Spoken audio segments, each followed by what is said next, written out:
আসসালামু আলাইকুম বন্ধুরা। দেশি মুরগি সাধারণত 10 থেকে 12টা ডিম দিতে 15 থেকে 16 দিন সময় নেয়।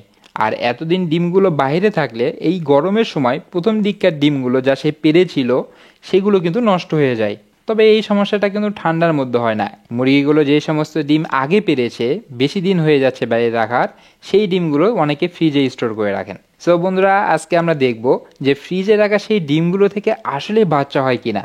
তার সাথে আমরা 4টা নর্মাল ডিমও রাখবো যাতে তাদের পারফরমেন্সটা কেমন হয় সেটা দেখতে। সো বন্ধুরা, এর মধ্যে 4টা ডিম আমি ফ্রিজে রাখবো 7 দিনের জন্য, আর 4টা ডিম আমি আমার ঘরের একটা ঠান্ডা স্থানে রাখবো। দেখতে পাচ্ছেন এই ডিমগুলোকে আমি ফ্রিজে রেখেছিলাম। যেহেতু এই ডিমগুলো অনেক ঠান্ডা, তাই দেখতে পাচ্ছেন সে স্বাভাবিক তাপমাত্রায় আসার চেষ্টা করছে। আর সে যেহেতু অনেক ঠান্ডা, তাই সে আশেপাশে থাকা গরম বাতাসকে সে নিজের দিকে টানছে। আর দেখুন, বাতাসে থাকা পানির কণা তার গায়ের উপর জমা হতে শুরু করেছে। তাই সে স্বাভাবিক তাপমাত্রায় আসা পর্যন্ত তাকে আমরা এভাবেই ছেড়ে দেব। তো বন্ধুরা, ডিমগুলো একদম স্বাভাবিক হয়ে গিয়েছে। আমি সর্বপ্রথমে যে কাজটা করব তা হলো এর উপর যে পানিগুলো আছে সবগুলো আমি খুব সুন্দরভাবে মুছে নিব এবং ক্লিন করব তাকে। আমাদের যে নর্মাল ডিম আছে সেগুলোকে আমি মার্কার দিয়ে নাম্বারিং করব। এন অর্থাৎ normal, normal 1, normal 2, normal 3, normal 4।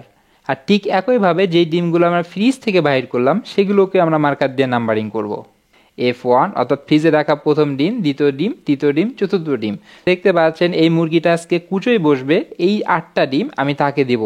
দেখতে পাচ্ছেন সে কিন্তু পরম আদরে ডিমগুলোকে গ্রহণ করে নিচ্ছে। সে তার কাজ করুক, আমরা কি করব 19 দিন পর ফিরে আসব। এখন যেহেতু গরমকাল, তাই আমি আশা করছি এই ডিমগুলো অতি দ্রুত ফুটবে। একটু শীত হলে ডিমগুলো ফুটতে একটু বেশি সময় নিত, বাট যেহেতু গরমকাল 18-19 দিনেই দেখা যাবে এই মুরগির ডিমগুলো ফুটে যাবে ইনশাআল্লাহ। আলহামদুলিল্লাহ বন্ধুরা, আজ বাবুগুলো ফোটা শুরু করেছে। মাশাআল্লাহ, দেখতে পাচ্ছেন 4টা খুব সুন্দর ফুটফুটে বাবু। এখন কথা হলো, যেহেতু 4টা বাবু ফুটেছে তাহলে তো এখানে 4টা ডিম থাকার কথা, কিন্তু এখানে তো আমরা 3টা ডিম দেখতে পাচ্ছি। তার কারণ হলো, যখন এই ডিমগুলোকে আমি কুচোই দিয়েছিলাম তার কিছুদিন পরে একটা ডিমে ফাটল ধরে। এই জন্য সেই ডিমটাকে তখন আমি সরিয়ে ফেলে দিই, তাই এখন শুধু আপনারা 3টা ডিম দেখতে পাচ্ছেন। সো বন্ধুরা, এখন আমরা একটা কাজ করব, যেহেতু 4টা বাবু ফুটেছে তাই আমরা দেখার চেষ্টা করব এই 3টা ডিমগুলোর চিহ্ন বা নাম্বারিং যেগুলো আমরা করেছিলাম আপনাদের স্মরণ আছে তো, সেগুলো আমরা এখন চেক করব যে এই 3টা ডিম আমরা এখন দেখতে পাচ্ছি এটা কি ফ্রিজের ডিম না নর্মাল ডিম যেগুলো থেকে বাচ্চা ফুটলো না। তো সর্বপ্রথমে দেখতে পাচ্ছেন বন্ধুরা, এই লম্বা ডিমটা এটা ফ্রিজে রাখা ডিম। দেখতে পাচ্ছেন এখান থেকে কিন্তু খুব সুন্দর একটা বাবু বাইর হচ্ছে। সো বন্ধুরা, আমি কিন্তু যখন এই ডিমগুলোকে ফ্রিজ থেকে বাইর করেছিলাম তখন কিন্তু আমি বেশ অনেকক্ষণ বাইরে রেখেছিলাম। বাইরে রেখে যখন তারা স্বাভাবিক তাপমাত্রা এসেছিল তখন কিন্তু আমি তাকে কুচিয়ে দিয়েছিলাম। তো আপনারা দেখতে পাচ্ছেন যে ডিমকে আমরা ঠান্ডা করেছিলাম সে ফুটতে কিন্তু আর একটু বেশি সময় নিচ্ছে, যদিও কিন্তু সবগুলো ডিমকে আমি একসঙ্গে কুচিয়ে দিয়েছিলাম। এই মোমেন্টটা কিন্তু আমাকে দারুণ লাগছে। একটা প্রাণী, একটা সুন্দর একটা প্রাণী পৃথিবীতে এসে গেছে, বাট এখনো সে জানে না। আর কিছুক্ষণ পর সে জানতে পারবে কত সুন্দর পৃথিবী তার জন্য অপেক্ষা করছে। বাকি দুটো ডিম আছে, সেই ডিমগুলোর আমরা নাম্বার দেখব।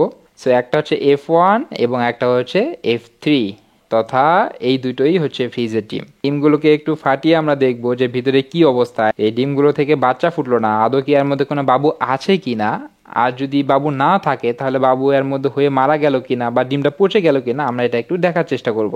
দেখতে পাচ্ছেন ডিমগুলোর ভেতরে কোনো বাবুই নেই, কোনো বাবু ডেভেলপই করতে পারে নাই।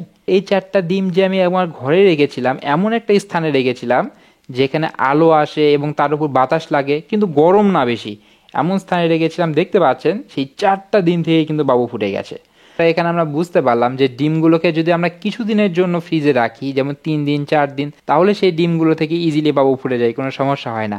বাট আমরা ডিমগুলোকে যদি একটু বেশি দিন ফ্রিজে রাখি, 7 দিন 10 দিন 15 দিন, তাহলে হয় কি ডিমের মধ্যে যে ফার্টিলিটি আছে সেই ব্যাকটেরিয়া কিন্তু অত্যাধিক ঠান্ডায় মারাও যেতে পারে। তো এই জন্যই দেখা যায় বন্ধুরা যে যে ডিমগুলো আমরা বেশি দিন ফ্রিজে রাখি সেই ডিমগুলো থেকে কিছু বাচ্চা ফুটলেও সবগুলো থেকে কিন্তু বাচ্চা ফুটে না, অর্থাৎ হ্যাচিবিলিটি রেট অনেকটা কম হয়। তাই বন্ধুরা, আপনাদের কাছে আমার পরামর্শ থাকবে, যখন বেশি গরম থাকে, অত্যাধিক গরম থাকে, তখন আপনারা 4-5 দিনের জন্য, শুধুমাত্র 4-5 দিনের জন্য ফ্রিজে ডিম স্টোর করে রাখবেন, আর বেশি রাখবেন না। আর যদি স্বাভাবিক গরম হয় তাহলে বাইরে আপনি 8-10 দিন রাখলেও কিন্তু ডিমের কোনো সমস্যা হবে না। কারণ দেখবেন মুরগিরা সাধারণত যেভাবে ডিম দেয় সে কিন্তু খুব ভালো একটা স্থান নির্বাচন করে যেখানে বেশি গরম থাকে না, সেখানে কিন্তু সে 10-12টা ডিম দেয় 15-16 দিনে। দেখা যায় সেই সব ডিম থেকেই কিন্তু বাবু ফুটে। বাট সমস্যা হয় বেশি গরম হলে কিন্তু সেই জায়গা থেকেও কিন্তু বাবু ফোটে না। যত বেশি দিন আপনি ফ্রিজে ডিম রাখবেন তত আপনি বাবু কম পাবেন। তো ঠিক আছে বন্ধুরা, আজকের মতো ভিডিও এখানে শেষ করছি। আপনার এবং আপনার বাকি সুস্থতা কামনা করে আজকের মতো আল্লাহ হাফিজ।